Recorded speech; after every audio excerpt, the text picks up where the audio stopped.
Convert this augmented matrix back into a system of linear equations.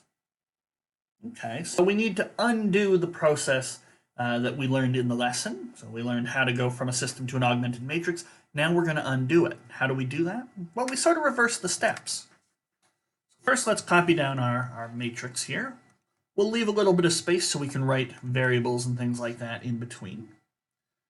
There's a 2 there, 2, minus 3, 9, 1, 2, 3, 4, 5. We'll just double check. Do we have it all right?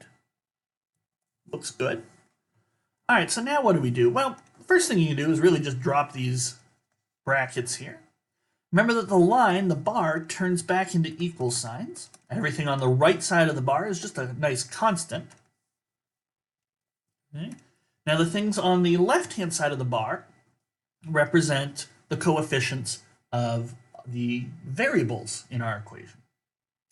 So we can do things like call the variable here x, and the next one y, and the next one z, or you could do x1s, x2s, x3s. That's also pretty common. So it's looking great. We're not at equations yet, but remember, in between these coefficient times variable, we make the assumption it's always going to be add.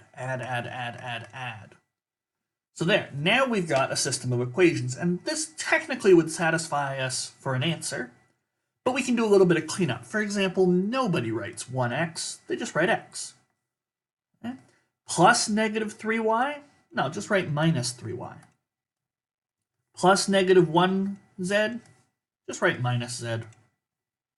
And there we go, a much nicer system of linear equations that is represented by that particular augmented matrix. The key to this method that we're learning is that augmented matrices still represent the systems. You can go from system to matrix and matrix back to system, and none of the information is lost. It all still works perfectly fine. And so augmented matrices represent the things we want to study with a lot less writing, and that's quite nice.